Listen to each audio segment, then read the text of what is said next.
Pada video kali ini, topik yang akan kita bahas adalah salah satu hal yang menarik dalam sejarah Amerika, yaitu perbudakan. Dalam kurun waktu paruh pertama berdirinya bangsa Amerika, ekonomi bangsa tersebut sebagian besar dibangun di atas tenaga kerja budak. Sejak perbudakan muncul, sampai perbudakan dilarang oleh amandemen ke-13 pada akhir Perang Saudara Amerika. Akan tetapi, warisannya membentuk kebijakan politik, tren sosial, dan ekonomi selama beberapa dekade mendatang. Bahkan, sampai hari ini, Amerika dihantui oleh masa lalunya yang memiliki budak, berbagai peristiwa yang mengatasnamakan ras, seperti pemukulan terhadap rednecking atau persidangan O.J. Simpson pada tahun 1990-an memusatkan perhatian publik pada hubungan ras. Kemudian, banyak perhatian diberikan dalam pers dan diskusi publik untuk pemilihan presiden Amerika tahun 2008, karena untuk pertama kalinya dalam sejarah Amerika Serikat ada kandidat kulit hitam yang duduk sebagai presiden. Meskipun Barack Obama bukan keturunan budak Amerika, akan tetapi rasnya menjadi perbincangan, baik di komunitas Afrika Amerika ataupun di seluruh negeri Amerika. Kondisi tersebut tak lepas dari sejarah perbudakan kelam yang pernah terjadi di Amerika. Maka dari itu, mari kita lihat lebih dekat sejarah perbudakan di Amerika Serikat. Mungkin video ini akan sedikit lebih berat. Semoga saja teman-teman dapat dengan mudah memahaminya.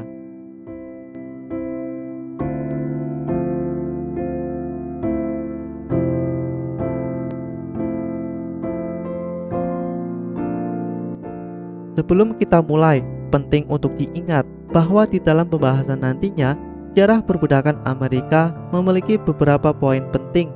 Pertama, pada awal sejarah bangsa Amerika, perbudakan dipandang sebagai sebuah institusi. Institusi sendiri merupakan praktik atau kebiasaan yang sudah berjalan. Agama, perkawinan, dan pemerintahan dapat dikategorikan sebagai institusi. Begitu juga dengan perbudakan. Kedua, budak merupakan institusi yang didasarkan pada hak milik, karena budak adalah milik sah dari pemiliknya, seperti halnya tanah, bangunan, ternak, dan investasi yang dianggap sebagai hak milik.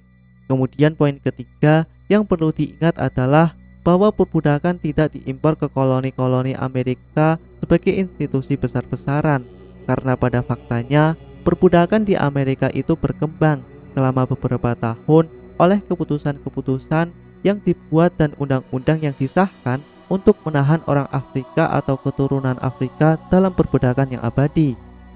Dan perlu diketahui juga, di setiap negara bagian di Amerika memiliki cara sendiri-sendiri dalam melihat perbudakan itu sendiri. Di dalam sejarah, budak telah diangkut dari Afrika ke koloni Portugis dan Spanyol di Karibia dan Amerika Selatan. Hal tersebut telah dilakukan sejak Columbus berlayar ke New World pada tahun 1492.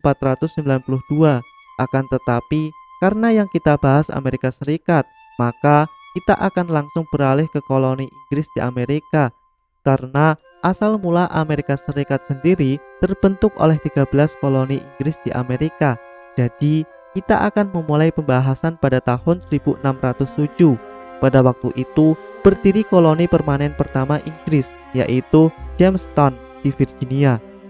Pada tahun 1619 atau 12 tahun setelah Jamestown didirikan, sebuah kapal bajak laut Inggris yang mengibarkan bendera Belanda tiba di Jamestown. Kapal itu menurunkan sekitar 20 budak. Budak tersebut berasal dari kapal Portugis yang diambil dari Angola, di mana bajak laut Inggris kemudian mencegat kapal Portugis dalam perjalanan ke Meksiko. Ketika bajak laut Inggris mencegat kapal Portugis, mereka kemudian mengambil budak Portugis dan akhirnya menuju Jamestown. Para budak yang mereka ambil kemungkinan besar adalah orang Kristen, karena pada waktu itu orang Angola telah memeluk agama Kristen. Dan perlu diingat, karena budak tersebut merupakan orang Kristen, maka kolonial Inggris di Jamestown tidak memandang mereka sebagai budak. Jadi 20 orang Afrika awal itu kemungkinan dianggap sebagai pelayan kontrak. Perlu diketahui, di Jamestown banyak pria dan wanita kulit putih memasuki daerah koloni dengan sebuah perjanjian atau semacam kontrak. Sebagai imbalan atas perjalanan mereka ke koloni, maka mereka akan bekerja sebagai penanam selama 5-7 tahun dan kemudian memperoleh kebebasan mereka. Salah satu budak yang berasal dari Angola yang dibawa ke Jamestown itu bernama Antonio. Antonio kemudian bekerja di perkebunan Jamestown selama 20 tahun. Dia kemudian menikahi orang Afrika yang bernama Mary yang datang ke daerah koloni setelahnya. Mereka berdua kemudian membuat keluarga kulit hitam. Pada tahun 1640-an, Antonio dan Mary menyelesaikan perjanjian mereka dan kemudian mendapatkan kebebasan mereka. Mereka menyebut diri mereka dengan nama Anthony dan Mary Johnson, dan dalam 10 tahun terakhir memiliki 250 hektar lahan tembakau. Mereka juga memiliki 2 budak kulit hitam kontrak mereka sendiri. Kedua putra Anthony dan Mary memiliki pertanian. Seorang anak laki-lakinya menikah dengan seorang wanita kulit putih. Hal tersebut mengungkapkan bahwa batas-batas ras dan status budak tidak ditetapkan secara tegas di Virginia pada masa-masa awal. Kemudian pada tahun 1655, Anthony Johnson terlibat dalam kasus pengadilan mengenai salah satu pelayan kontrak hitamnya yang bernama John Kaiser. Seorang tetangga Anthony yang merupakan kulit putih melaporkan bahwa Anthony menahan Kaiser melewati 7 tahun perjanjiannya. Sedangkan Anthony mengatakan bahwa tidak ada kontrak tertulis serta memberikan pernyataan bahwa ia telah membeli Kaiser untuk menjadi budak seumur hidup. Saat itu, pengadilan menetapkan bahwa sejak Kaiser dibeli sebagai budak di Afrika, maka siapapun yang membelinya dapat menjadikannya sebagai budak seumur hidup. Melihat hal ini menunjukkan bahwa di awal sejarah Virginia, orang Afrika dapat mengikat atau memiliki budak orang Afrika juga. Garis rasial dan status tidak diatur dalam undang-undang. Namun, seiring waktu, mulai dari tahun 1640-an, pengadilan Virginia dan hakim mulai membuat undang-undang dan menjatuhkan keputusan yang merampas hak-hak orang kulit hitam.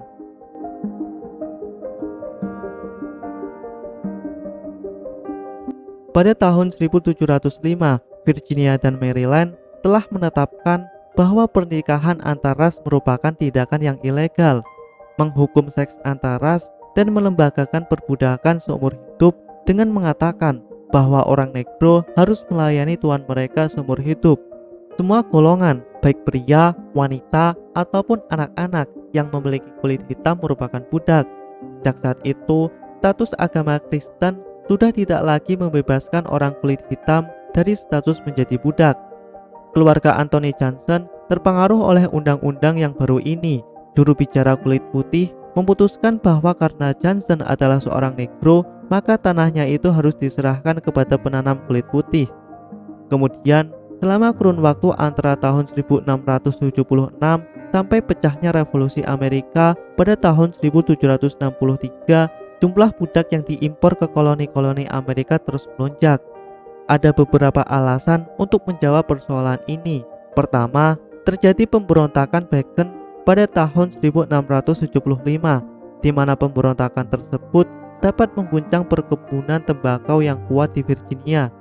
Nathaniel Bacon memimpin sekelompok pria kulit putih tak bertanah untuk melawan para pemilik tanah dan pemerintah koloni. Tidak menyukai kebijakan pemerintah yang membuat mereka tidak pindah ke tanah orang Indian. Banyak dari orang kulit putih yang melakukan pemberontakan ini merupakan pelayan kontrak.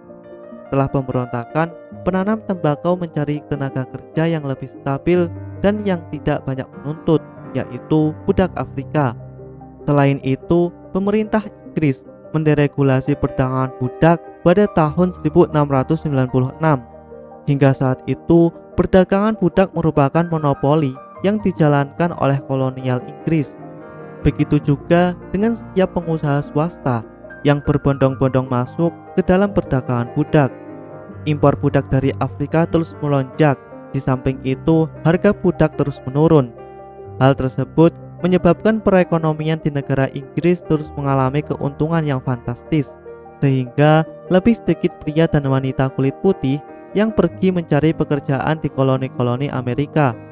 Hal ini memberikan ruang bagi perbudakan tumbuh besar di koloni-koloni Amerika.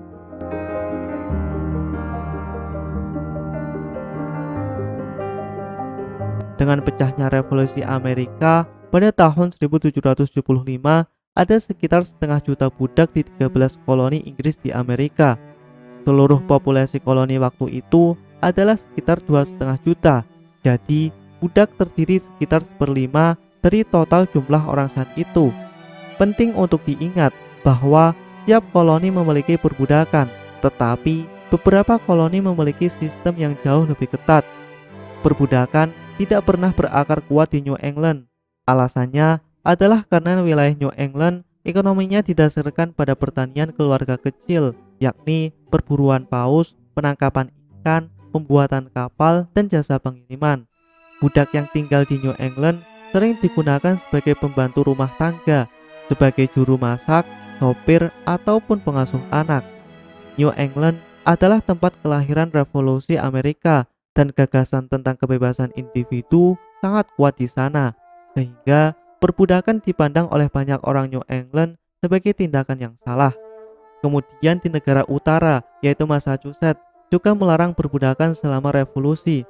Pada tahun 1781, melalui kasus pengadilan yang diajukan atas nama seorang budak yang bernama Elizabeth Freeman. Kemudian, negara bagian utara lainnya seperti Pennsylvania, Connecticut, dan Rhode Island secara bertahap akan menghapus perbudakan. Hukum Pennsylvania mengatakan bahwa semua anak yang lahir dari budak sebelum tanggal 1 Maret tahun 1780 akan menjadi budak seumur hidup. Namun, tiap anak yang lahir dari seorang budak setelah tanggal tersebut akan menjalani perbudakan selama 28 tahun dan kemudian akan diberi kebebasan. Hal ini menandakan bahwa masih ada segelintir budak legal di Pennsylvania hingga tahun 1800-an. Pada tahun 1787, para perumus konstitusi bertemu di Philadelphia untuk membahas pelarangan perbudakan di Amerika Serikat. Akan tetapi, usaha tersebut gagal menemui titik temu. Meskipun perbudakan perlahan menghilang di utara, akan tetapi dari Delaware ke selatan masih menjadi tradisi yang kuat. Selain itu, di dalam prakteknya memiliki perbedaan di masing-masing negara bagian. Seperti di wilayah Chesapeake di Virginia dan Maryland, para pemilik tanah menggunakan sistem kerja geng, di mana pengawasnya akan secara langsung memantau para budak di saat mereka menanam, merawat, atau memanen tanaman. Pekerjaan itu dimulai saat matahari terbit sampai matahari terbenam, sehingga tuan tanah atau pengawas memiliki banyak kontak langsung dengan budaknya. Sedangkan di negara bagian North Carolina dan Georgia, para budak dipekerjakan untuk menanam padi dan indigo di Sea Island dan di sepanjang garis pantai. Kondisi daerah yang berawa tidak sehat bagi pemilik kulit putih, sehingga orang kulit putih sering tinggal jauh dari ladang mereka. Oleh karena itu, mereka menggunakan sistem tugas tenaga kerja, di mana budak akan diberi tugas tertentu untuk satu hari itu. Setelah selesai dengan tugasnya, mereka bebas untuk berburu, memancing, atau menanam makanan untuk diri mereka sendiri. Komunitas budak di wilayah ini cenderung mempertahankan budaya Afrika lebih kuat. Kemudian, pada tahun 1790-an, ada satu penemuan sederhana yang dapat mengubah sifat perbudakan, yaitu dengan ditemukannya mesin pemisah kapas. Sebelum tahun 1790, kapas bukanlah tanaman yang tersebar luas di Amerika. Biji kapas yang kecil dan lengket harus dikeluarkan dari jumbai dengan menggunakan tangan. Saat itu, satu orang budak hanya bisa membersihkan sekitar 1 pon kapas sehari dengan menggunakan tangan. Akan tetapi, ketika ditemukannya mesin pemisah kapas, maka satu orang budak bisa membersihkan sekitar 50 pon kapas per hari. Di wilayah Chesapeake mulai berubah, di mana penanaman tembakau mulai ditinggalkan. Sebagai gantinya, para pemilik tanah beralih ke pertanian campuran dan peternakan. Oleh karena itu, kebutuhan akan tenaga kerja budak menjadi lebih sedikit. Jadi, pada tahun 1800-an, perbudakan masih kuat di negara-negara Gun Belt yang membentang dari Carolina sampai ke Texas.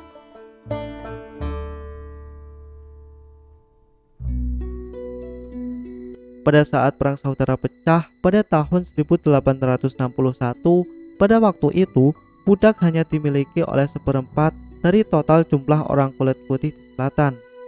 Seorang petani besar memiliki lebih dari 50 budak, kemudian petani menengah memiliki 20 hingga 50 budak, dan petani skala kecil adalah mereka yang memiliki budak di bawah 20 budak.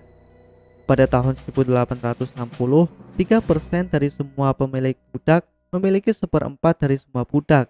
Sekitar 10.000 keluarga pemilik budak yang berkuasa menguasai tanah terbaik di sepanjang sungai-sungai selatan. Tanah dasar sungai sering kali kaya. Selain itu, sungai-sungai tersebut menyediakan transportasi hasil panen yang mudah. Sedangkan petani kecil sering menanam jagung dan memelihara ternak di dataran tinggi ataupun daerah perbukitan. Dengan pecahnya perang saudara, saat itu Amerika Serikat memiliki penduduk sekitar 31 juta orang, dan 12 juta orang tersebut tinggal di selatan. Dari 12 juta itu, 4 juta orang adalah budak, 90% budak tinggal di daerah pedesaan, dan 10% tinggal di kota. 75% budak ditempatkan di sektor pertanian, mayoritas dalam produksi kapas. Kemudian, sekitar 15% yang lainnya budak ditempatkan sebagai pembantu rumah tangga. 10% sisanya budak akan bekerja sebagai buruh di industri dan perdagangan. Perlu dicatat bahwa perbudakan terjadi di seluruh benua Amerika, Perancis di Karibia, Portugis di Brazil, dan Spanyol di Meksiko. Akan tetapi, ada sebuah studi yang mengatakan bahwa secara materi, perbudakan di Amerika Serikat lebih baik daripada di tempat lain di benua Amerika. Namun pada faktanya, para budak di Amerika Serikat lebih sulit untuk mempertahankan keluarga mereka. Para budak yang terdiri dari seorang ayah, ibu, dan anak-anak akan dapat dengan mudah dipisahkan karena dapat dijual kapan saja. Banyak pemilik mencoba untuk menjaga keluarga budak tetap bersama. Akan tetapi, sebuah penelitian menunjukkan bahwa hanya sekitar 3/5 dari budak tinggal sebagai sebuah keluarga. Para pemilik budak mendorong para budak wanita untuk melahirkan anak, terlepas apakah mereka sudah menikah atau tidak. Budak perempuan rata-rata pada tahun 1850-an memiliki bayi pertamanya pada usia 19 tahun. Ini artinya 2 tahun lebih awal dari perempuan kulit putih. Budak perempuan kemudian biasanya memiliki 4 hingga 5 anak lagi.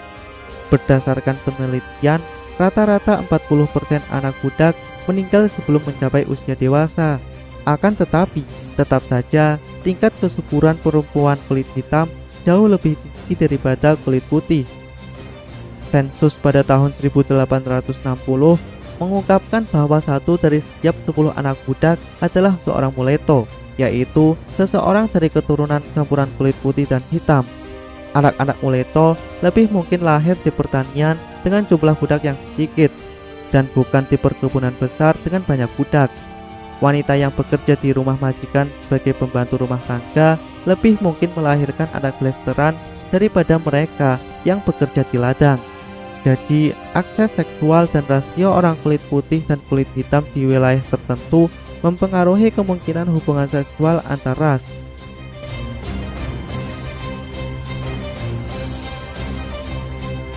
Kebanyakan budak Amerika tinggal di rumah dengan satu kamar. Mereka biasanya diberi satu jas, sepasang sepatu, dan 2 baju ganti, ditambah kemeja, celana, atau gaun per tahunnya.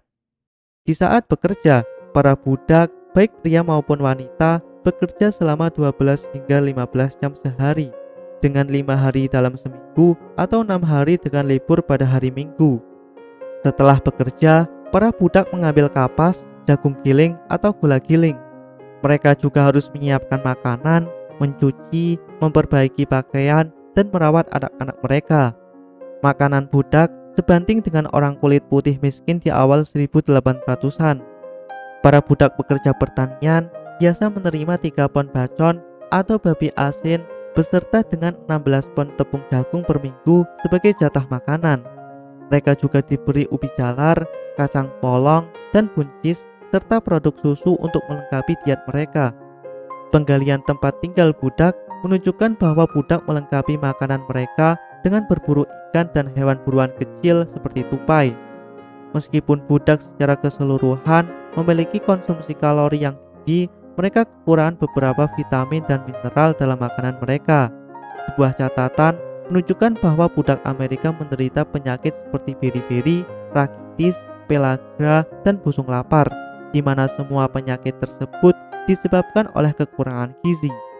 Perbudakan memang merupakan sebuah institusi dan setiap negara memiliki undang-undang tertulis mengenai berbagai aspek institusi tersebut.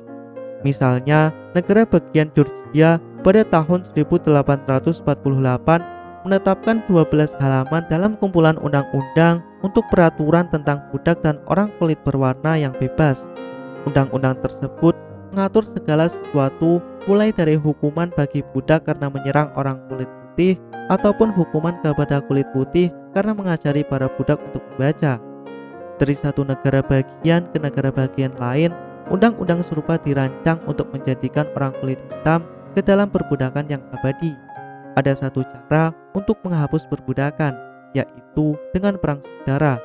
Perang saudara yang akan memecah belah Amerika Serikat.